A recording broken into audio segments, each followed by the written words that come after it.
மணி decoder சார்பாக எல்லாருக்கும் வணக்கம். நம்ம டே 3 ஆஃப் ஐயப்பன் சீரீஸில் இருக்கோம். இன்றைக்கி நம்ம என்ன பார்க்க போகிறோம் அப்படின்னா, ஐயப்பனோட மிக முக்கியமான விஷயமான தத்துவமஸ்தி. அப்போது நம்ம ஐயப்பனை எப்படி சொல்கிறோம் அப்படின்னா தர்மசாஸ்தா சொல்கிறோம். ஸோ இதுக்கான காரணம் என்ன அப்படின்னா, அவர் சபரிமலையில் சபரி பீடத்தில் உயிரோட தத்ரூபமாக ஒரு ஞானி தவம் செய்கிறதா அர்த்தம்.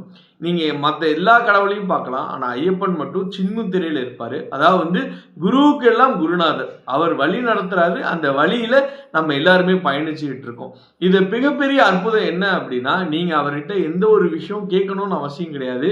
அவரே பார்த்து உங்களுக்கு கேட்காத வரத்தையெல்லாம் அள்ளி கொடுப்பாரு. ஏன்னா குருவாகப்பட்டவருக்கு மட்டும்தான் தெரியும் ஒருத்தனை எப்படி திருத்தணும், எப்படி சரி பண்ணணும் அப்படின்னு. அப்படிதான் ஐயப்பனார் சபரிபீடத்தில் உட்கார்ந்துருக்காரு.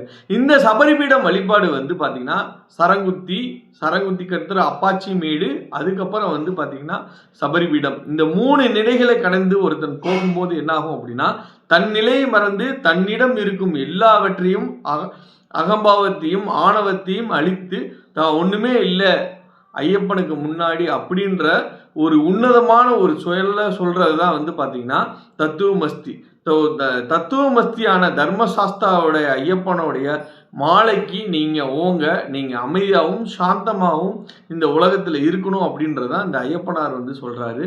18ஆம் படி கருப்பன் எப்பயுமே இந்த தத்துவமாக இருக்கக்கூடிய மெடிடேஷன்ல இருக்கக்கூடிய இந்த குருநாதருக்கு எப்பயுமே பாதுகாப்பா இருப்பாரு. இதுதான் நம்ம சொல்லக்கூடிய இன்னைக்கு விஷயம். ஸோ மீண்டும் அடுத்த வீடியோவில் முக்கியமான விஷயத்த டே 4ல் நான் சொல்கிறேன்.